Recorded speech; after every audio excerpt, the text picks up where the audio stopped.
দর্শক, ফিরে এলাম বিরতির পর। সবাইকে আরো একবার শুভেচ্ছা ছিন্নমুকুল অনুষ্ঠানে। আমাদের সাথে আছে 5 জন সুবিধাবঞ্চিত শিশু। আমরা দেখছি তাদের কত না আনন্দ আর বেদনার কথা। তো চলুন না আবার আমরা দেখি ওরা কিভাবে মজা করছে। তো তোমরা তো সত্যি খুব, আমার ভালো লাগছে, তোমরা এত মজা করছো, এত খুশি। তোমাদের জীবনে যেন এই খুশিগুলো সবসময় থাকে। তো খুশি থাকলে তো হবে না, শুধু জীবনে স্বপ্ন পূরণ করতে গেলে সেই স্বপ্নগুলোকে শুধু দেখলেই চলবে না, সেগুলো অবশ্যই বাস্তবে রূপ দিতে গেলে কিছু পরিকল্পনা করতে হবে এবং সেই মাফিক সামনের দিকে এগিয়ে যেতে হবে, কাজ করতে হবে। তো তোমাদের জীবনে কার কি পরিকল্পনা, কে কি হতে চাও? শিপনকে দিয়ে শুরু করি। আমি ইলেকট্রিক ইঞ্জিনিয়ার হতে চাই ভবিষ্যতে, মানে ভালো পড়াশোনা করার পাশাপাশি কাজ শিখে যাতে আমি ভবিষ্যতে একজন ইলেকট্রিক ইঞ্জিনিয়ার হতে পারি এবং সুনাগরিক হতে পারো বাংলাদেশের নাগরিক হতে পারি। বাহ, খুব চমৎকার। শ্রাবণীর কি ইচ্ছা, কি হবে তুমি? ডাক্তার হতে চাই, পড়ালেখা করে ডাক্তার হতে চাই, অসহায় বাচ্চাদের সাহায্য করতে চাই, মানে চিকিৎসা করতে চাও, যারা তোমাদের মতো সুবিধা বঞ্চিত, যাদের পাশে এসে দাঁড়ানোর মানুষ নেই এরকম। খুব চমৎকার একটা ইচ্ছা তোমার। এই ইচ্ছা যেন তোমার মানে পূরণ হয়। এবং আমরা তো জানি যে তুমি খুব চমৎকার ভাবে সেলাইও করতে পারো। এত কম বয়সে তুমি এত সুন্দর করে, তুমি বললে পুরো সেট তুমি বানাতে পারো। অবশ্যই তুমি কিন্তু মানে তোমার যারা সুবিধা বঞ্চিত তোমার মতো যারা আরো আছে ওদেরকে কিন্তু একদম কম টাকায় জামা সেলাই করে দিবে। ওকে, প্রমিস? ঠিক আছে। আরিফ? আমি চাই পড়ালেখা শিখে সমাজের সৎ মানুষ হিসেবে প্রতিষ্ঠিত হতে, মানুষের মতো মানুষ হয়ে সবাই যেন বলতে পারে যে উনি ভালো, ওনার যোগ্যতার সাথে আমি সমাজে বসবাস করতে চাই, প্রতিষ্ঠিত হয়ে। বাহ, ইনশাআল্লাহ তুমি যেন জীবনে প্রতিষ্ঠা পাও, তোমার স্বপ্নগুলো পূরণ হয়, এই আমাদের প্রত্যাশা, এই আমাদের শুভকামনা তোমার জন্য। রুনার কি ইচ্ছে? রুনা তো খুব চমৎকার একটা কাজ করো, তুমি তো একেবারে পুরোদস্তুর একজন শিল্পী, শিল্পীর হাতেই তো সূক্ষ্মভাবে কাজ করো তুমি। হ্যাঁ, আমি ব্যবসায়ী হতে চাই পড়ালেখা করে। বাহ, মানে পড়ালেখা করতে চাও এবং তুমি নিজের পায়ে নিজের ব্যবসা, এখন তো অন্যের কাজ তুমি করো, মানে সেইটাই তুমি নিজের ব্যবসা করতে চাও, নিজের মানে একটা কারচুপির এরকম কারখানা করতে চাও। অনেক শুভকামনা তোমার জন্য এবং অবশ্যই আমরা সবাই আছি তোমার পাশে। শিল্পীর কি ইচ্ছা? আমার কি ইচ্ছা, মানে বড় হয়ে আশা কি আমার না শিল্পী হওয়ার ইচ্ছা।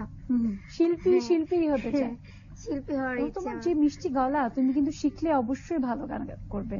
আমার মানে ইচ্ছা আছে শিল্পী হওয়ার, এটাই আমার। তো তুমি খুব মন দিয়ে গান শিখবে, গান করবে। আর আমরা তো একুশে টেলিভিশন তো আছেই তোমার জন্য, তুমি খুব চমৎকার করে গান করবে, আমরা অবশ্যই সেটা দর্শকদের জন্য প্রচার করব। তো তোমরা তো ইউসেফ স্কুলে পড়ছো এবং সেখানে সবাই খুব মানে তোমাদের শিক্ষকরা খুব আন্তরিকভাবে তোমাদের পড়ান এবং ওই প্রতিষ্ঠানের যিনি প্রধান উনি কিন্তু তোমাদের জন্য শুভেচ্ছা দিয়েছেন। চলো আমরা দেখে আসি। দুঃখকে ভাগ করলে শুনেছি যে দুঃখ কমে যায়, আর আনন্দকে ভাগ করলে শুনেছি আনন্দ বেড়ে যায়।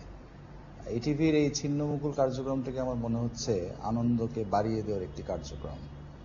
আমি ব্যক্তিগতভাবে বলবো যে টিভি চ্যানেলে যতগুলো প্রোগ্রাম আছে যেগুলো আমাদের দেখার সৌভাগ্য হয়, আমরা আসলে খুব বেশি উদাহরণ দেখি না যেখানে টেলিভিশনের এত দামি সময়কে ব্যয় করে এই ধরনের ছিন্নমুকুল শিশুদের জন্য এইভাবে কোনো একটা অনুষ্ঠান করা হয়।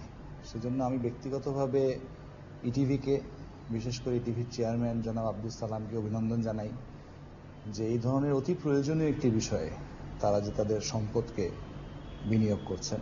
শুধু টিভি চ্যানেল কেন, আমাদের দেশে এখন অনেক বড় বড় ব্যবসা প্রতিষ্ঠান আছে, আমরা নিজেরা ওনাদের কাছ থেকে অনেক সময় অনেক কার্যক্রমে দান পাই। তারাও যদি ব্যক্তিগতভাবে এগিয়ে আসে, খুব বেশি তাদের খরচ হবে না। একটা জামা, 10টা জামা, 100টা জামা, তাদের হয়তো একদিনের বাজার খরচের চেয়েও কম টাকা লাগবে। তারা যদি এগিয়ে আসে, ঈদের দিনটি অনেক আনন্দময় হবে।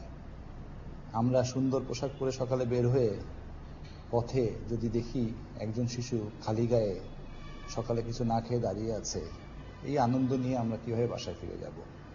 বাহ, দেখেছো তোমাদের সবাই কত অনুপ্রেরণা দিচ্ছে এবং আমাদের এই অনুষ্ঠানকে সবাই কত মানে প্রশংসা করছে, অনুপ্রেরণা দিচ্ছে।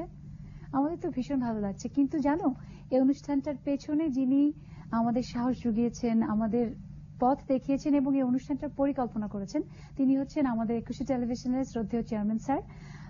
উনি তোমাদের জন্য শুভেচ্ছা দিয়েছে এবং কিছু খুব গুরুত্বপূর্ণ কথা বলেছে। তো চলো না আমরা দেখে নিই। প্রথমত আমি শিল্পী রুনা, শ্রাবণী শিপন, আরিফ, এদেরকে জানাই আন্তরিক ঈদের শুভেচ্ছা। এবং সেই সাথে এই ছিন্নমুকুল প্রোগ্রাম যারা অতিথি আছেন এবং যারা এর পিছনে কাজ করছেন তাদের সবাইকে ধন্যবাদ। আমার মনে পড়ে আজ থেকে 2 ঈদ আগে, অর্থাৎ এটা হচ্ছে 3য় পর্ব, প্রথম আমরা এই প্রোগ্রামটা করি এবং অনেক সাড়া জাগিয়েছে এই প্রোগ্রামটি। তার নমুনা দেখছি অনেক মিডিয়া, টেলিভিশন, এমনকি টেলিকমিউনিকেশন গ্রুপগুলো এই আদলে প্রোগ্রাম করছে। এটাই আমরা চেয়েছিলাম। ঈদ মানে আনন্দ, ঈদ মানে আনন্দ ভাগাভাগি করে নেওয়া।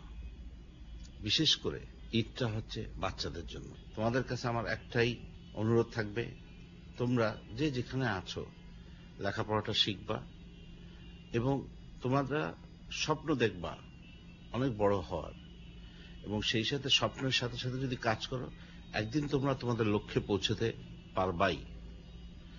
এবং এখানে একুশে টেলিভিশন এবং আমি ব্যক্তিগতভাবে যদি কোনো কিছু করার থাকে এবং তোমাদের পাশে দাঁড়ানোর থাকে, অবশ্যই আমি আন্তরিকতার সাথে করব। তো দেখলে তো সবাই তোমাদেরকে কত সাহস যোগাচ্ছে। তোমাদের ভয় পাবার কিচ্ছু নেই, তোমরা সামনে এগিয়ে যাও, পড়ালেখা করো এবং তোমরা যে কাজটা শিখছো করছো সেই কাজগুলো খুব মন দিয়ে করো। ইনশাআল্লাহ তোমরা সবাই তোমাদের সাথে আছে, তোমরা অনেক বড় হবে। তোমাদের জন্য অনেক শুভকামনা। একুশে পরিবারের পক্ষ থেকে তোমাদের অনেক ভালোবাসা, ঈদের অনেক শুভেচ্ছা। আপনাকেও অনেক শুভেচ্ছা। আপনাকেও ঈদের অনেক ধন্যবাদ। আমার সত্যি খুব চমৎকার একটা ঈদ কাটলো তোমাদের সাথে। সুপ্রিয় দর্শক, এই ছিল পাঁচজন সুবিধা বঞ্চিত শিশুদের নিয়ে আমাদের 3 দিনের এই বিশেষ আয়োজন ছিন্নমুকুল। নিশ্চয়ই ভালো লেগেছে আপনাদের।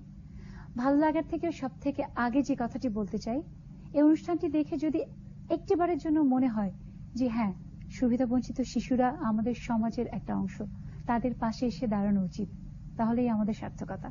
আপনারা অবশ্যই এই সকল সুবিধা বঞ্চিত শিশুদের পাশে এসে দাঁড়াবেন, আমাদের এই কামনা। সবাই ভালো থাকুন, সুস্থ সুন্দর থাকুন, আর হ্যাঁ, ঈদের আনন্দ সবার সাথে ভাগাভাগি করে নিন। সবাইকে আবারও ঈদের অনেক অনেক শুভেচ্ছা। ঈদ মুবারক।